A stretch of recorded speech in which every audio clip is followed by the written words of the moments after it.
terminer l'année, j'ai décidé de faire une petite rétrospective photo pour vous montrer mes meilleures photos. Donc c'est quelque chose de très personnel dans le choix. Mes meilleures photos de 2021. Cette année a été particulièrement pénible pour tout le monde en termes de Covid et de restrictions. Par contre, elle a toujours été l'occasion de faire des photos en extérieur. Et du coup, j'ai choisi quelques photos de 2021 que je vais commenter après l'intro.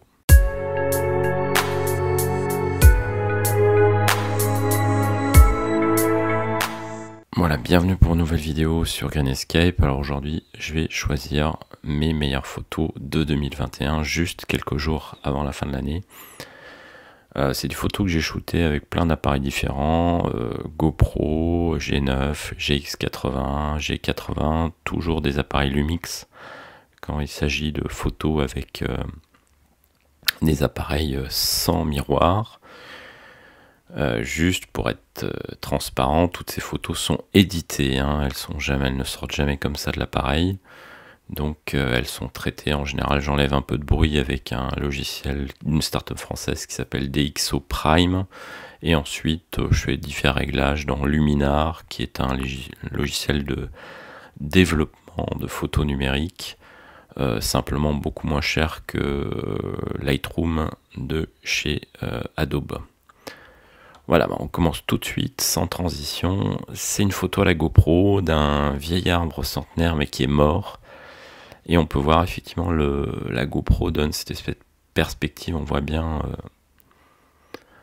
ici que les arbres sont tordus et courbés sur les côtés. Et ça c'est notamment dû grâce à la GoPro. Et ça me plaisait bien, ça créait un petit décor et un peu de perspective dans cette photo. Alors j'ai pas classé ça dans un ordre très particulier, mais ça effectivement c'est une photo toute récente de quand il y a eu de la neige autour du Belshun, donc le ballon badois en forêt noire.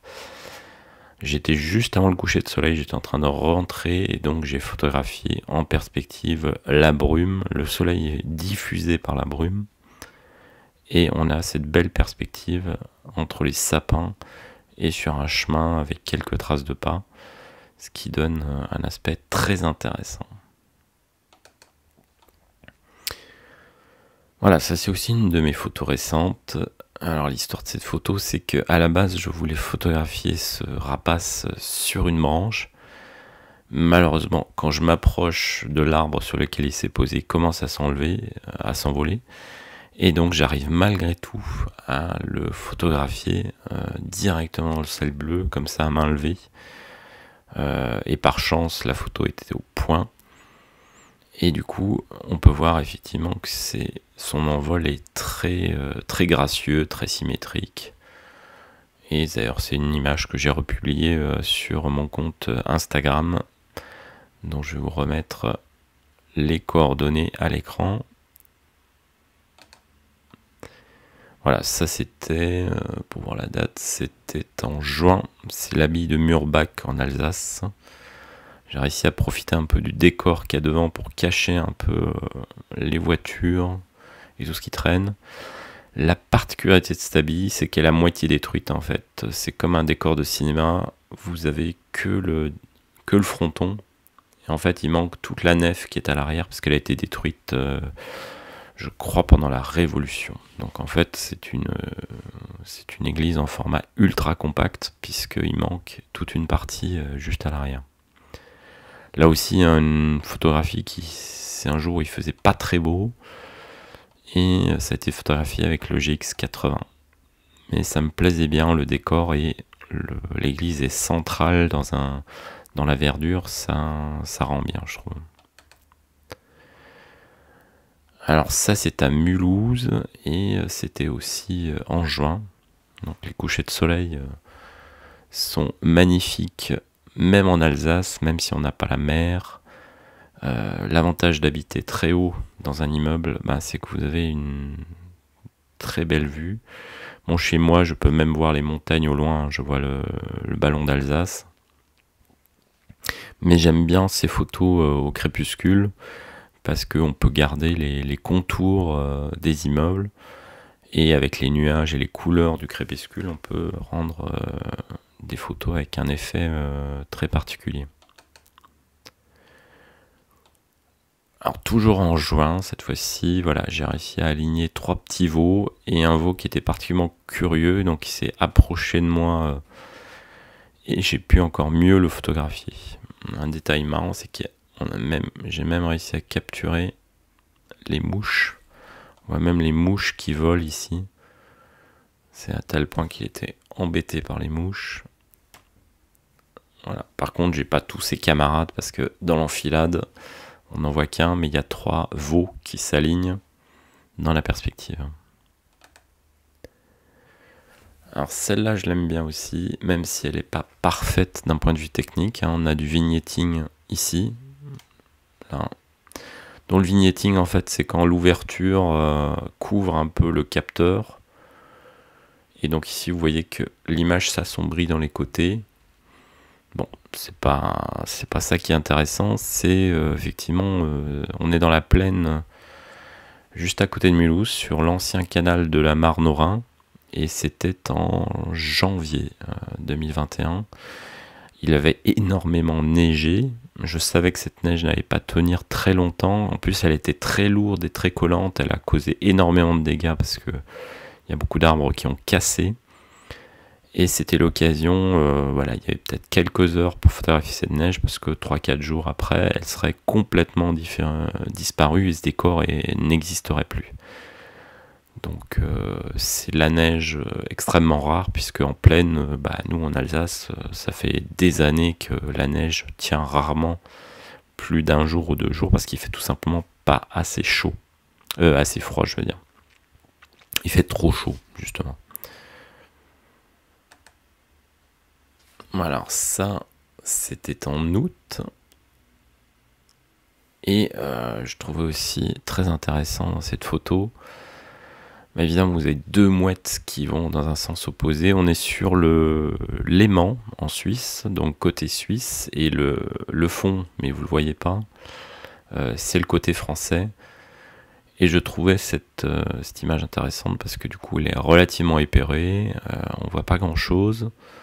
On a 3 éléments, plus le lac. Il y avait un orage qui se préparait, c'est pour ça que le ciel est totalement voilé. Par contre, il y avait encore des rayons de soleil qui éclairaient le lac. Et donc, ce qui rend cette photo vraiment très épurée, très simple, mais du coup, je trouve assez efficace.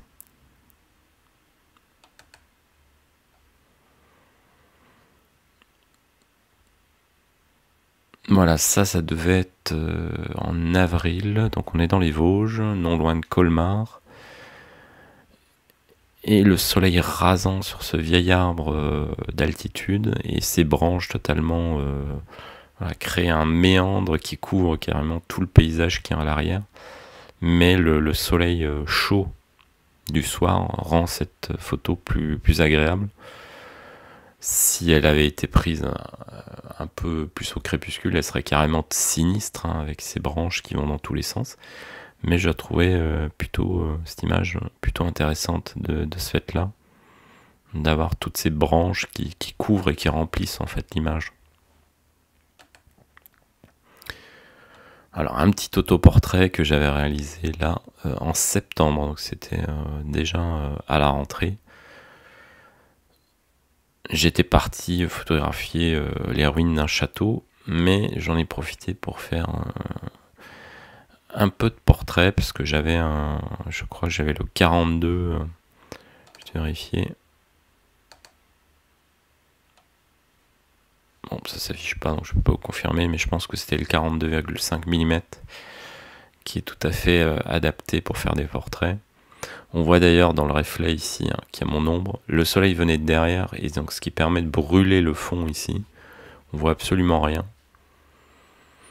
Et avec le bouquet, de toute façon, la luminosité permet de flouter l'arrière-plan. Et avec le reflet dans les lunettes, on arrive à voir le décor qui était des arbres juste devant moi. Donc ça, c'était plutôt réussi. Même si c'était pas, voilà, je pensais pas que ça rendrait comme ça quand je l'ai prise. Alors ça, c'est pas une photo que j'ai prise moi, mais c'était une sortie sur le glacier 3000 en Suisse, donc au Diableret. Donc vous montez avec un téléphérique ou à pied, donc nous on est monté en téléphérique, et vous arrivez à 3000 mètres d'altitude. Vous avez une passerelle entre deux pitons rocheux. Choisissez bien votre jour parce que, en fonction de la météo, évidemment, ça peut finir comme ça. On a peut-être eu une demi-heure de ciel dégagé. De toute l'après-midi, on était sur le sommet. Et ensuite, on a été entouré par la brume. Mais là, ce que je trouve intéressant, effectivement, c'est la perspective. Donc la passerelle qui se noie dans les nuages et dans la brume.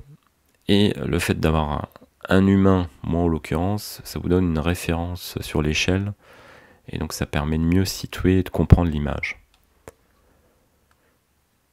Donc bel endroit à photographier, mais choisissez bien votre jour de passage pour que la météo et que le ciel soit dégagé.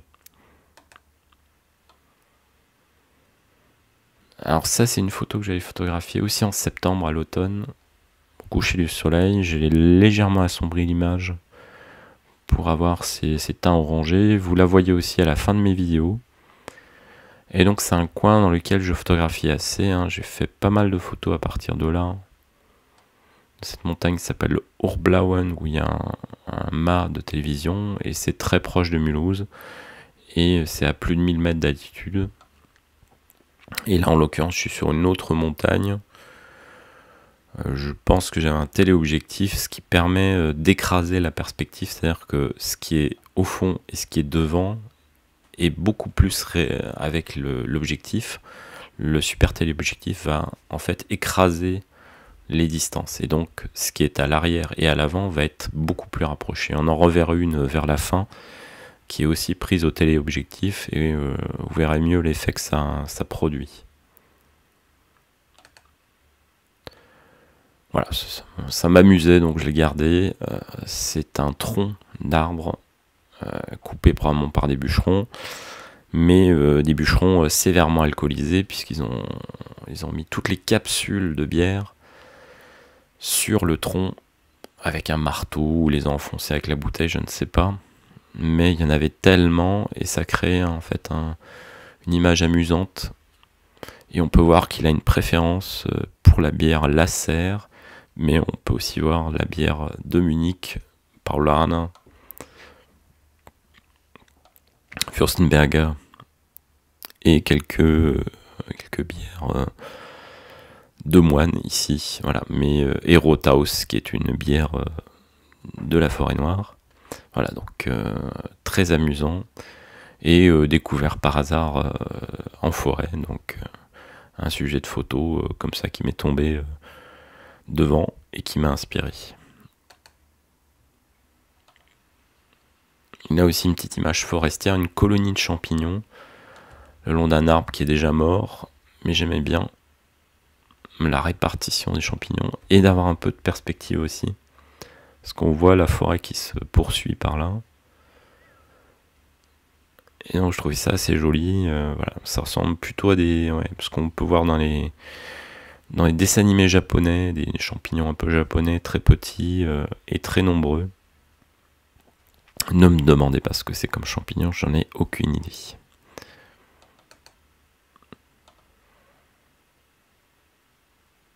Alors moi j'adore ces images avec un peu de perspective et de la profondeur.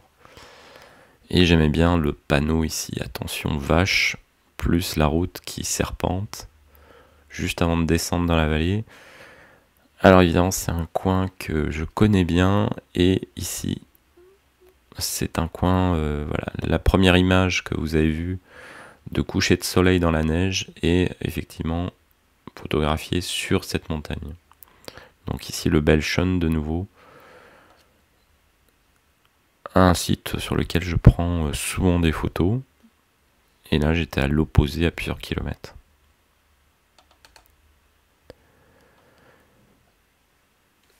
Ça c'est une photo, voilà, que je venais de recevoir, mon nouvel super téléobjectif, le 100-300 mm, et je suis tout de suite parti le tester, donc sur Mulhouse.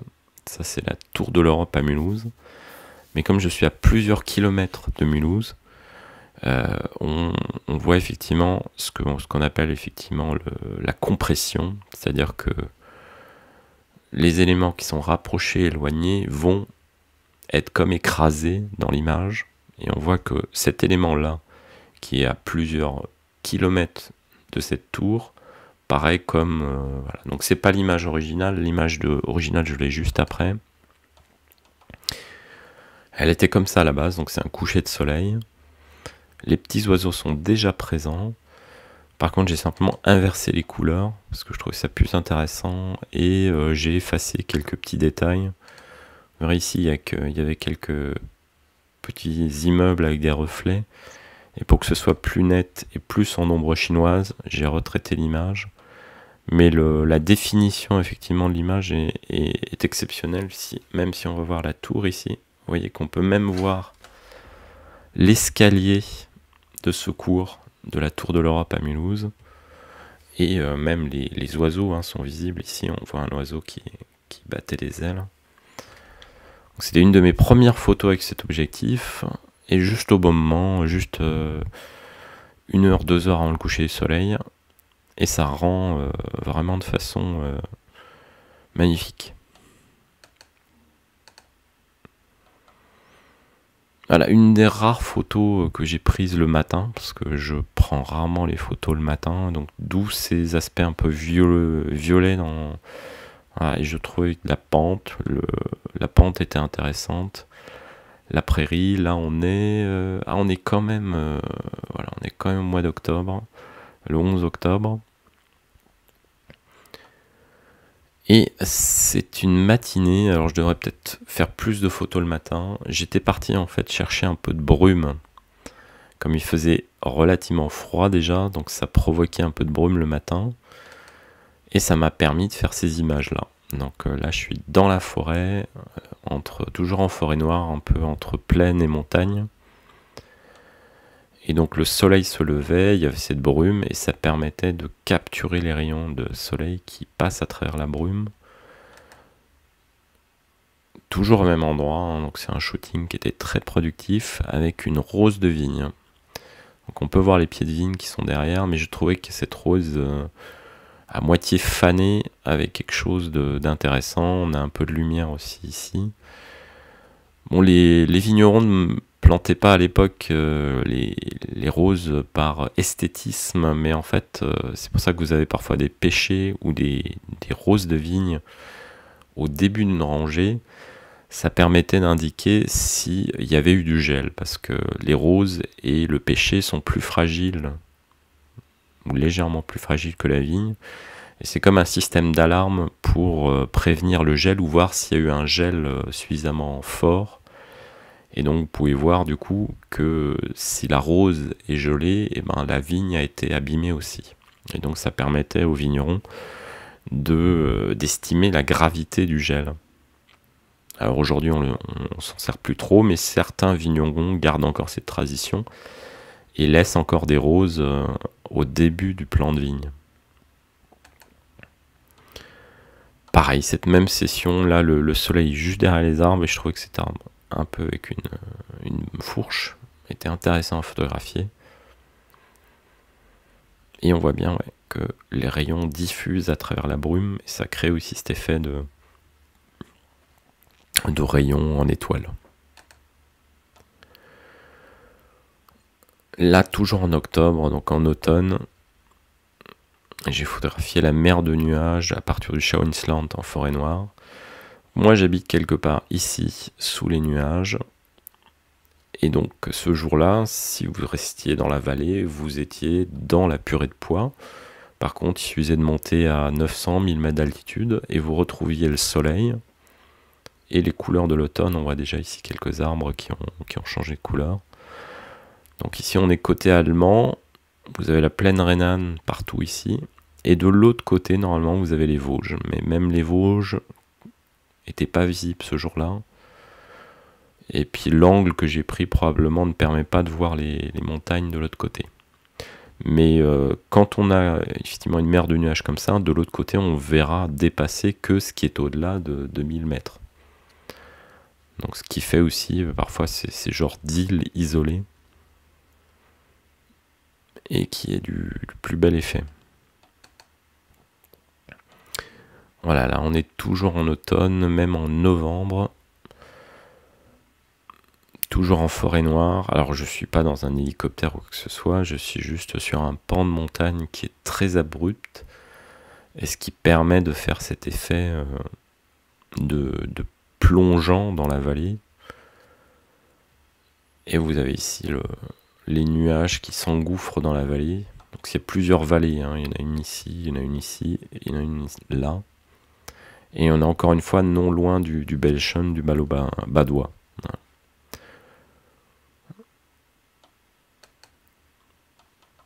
Voilà, là aussi une image de crépuscule, donc une petite chapelle qui est aussi non loin du Ballon Badois. C'est une chapelle assez triste, hein, puisqu'elle est en l'honneur d'un prêtre qui a été assassiné par les nazis à quelques jours de la fin de la guerre, pour une raison qu'on ignore en fait, mais ils l'ont emmené dans la forêt et abattu d'une balle dans la nuque, et ils l'ont laissé mort en plus carrément comme ça dans la nature, et en son honneur après les habitants avaient construit cette chapelle qui est à quasiment 900 mètres d'altitude. Mais ce soir-là, effectivement, le ciel était violacé, et donc j'ai pu photographier sous un angle particulier cette chapelle, ce qui donne cet effet très, très particulier. Voilà, là aussi, c'était une de mes premières images avec un nouvel objectif. Donc ça, c'est un objectif totalement manuel de chez Seven Artisan pour micro 4 tiers. Et donc ça vous fait un peu un effet de... Comme photographié à la GoPro, hein, les perspectives sont déformées, vous voyez que cet arbre il est courbé. Alors moi j'aime bien parfois avoir des objectifs un peu... donc c'est un grand angle, mais qui ne corrige pas la perspective, hein. Vous avez des grands angles qui vont corriger la perspective pour avoir le moins de distorsion. Mais moi je trouve aussi intéressant d'avoir un peu de distorsion, ça fait des images plus différentes et donc plus intéressantes à regarder aussi. Bon, après, l'objectif est totalement manuel, donc un peu plus compliqué à manier, mais ça s'utilise aussi, et puis vous pouvez faire des belles photos. L'intérêt de cet objectif aussi, c'est qu'il a une très grande ouverture, donc enfin une ouverture correcte de 2,8, ce qui permet aussi de photographier dans des conditions de lumière un peu limites, comme ici, où il y avait beaucoup de brume et du coup pas de soleil. Voilà, celle-là m'a bien plu aussi, c'est une que j'avais prise au mois d'avril. Donc en fond vous avez la forêt noire, une petite cabane de chasseurs, un petit mirador, et les lignes électriques qui font une ligne de fuite dans cette photo, en plus du champ qui est ici.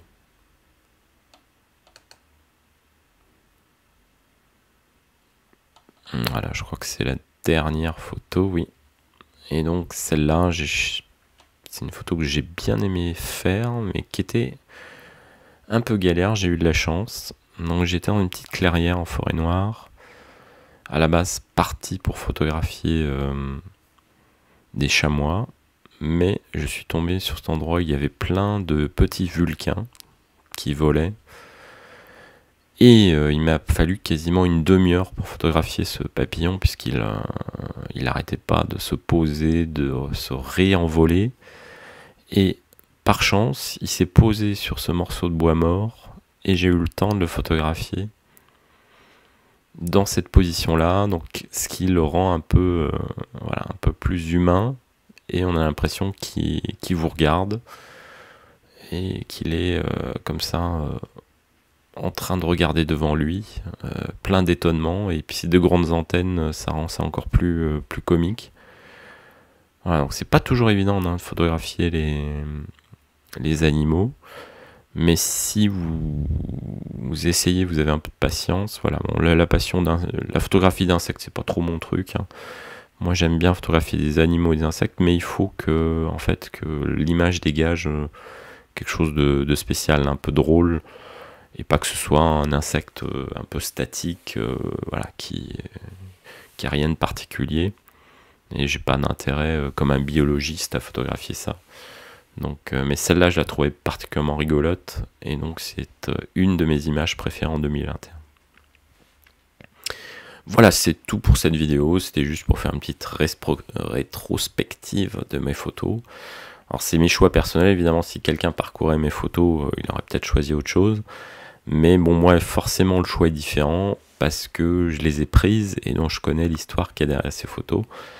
Et donc ça rajoute aussi dans mes choix la façon de trier. Voilà. Et justement, faire des photos, c'est aussi l'intérêt de pouvoir les partager. Et donc c'est ce que je voulais faire pour cette rétrospective 2021. Voilà, c'est tout pour cette vidéo. Je vous dis à très bientôt pour de nouvelles vidéos. Ciao!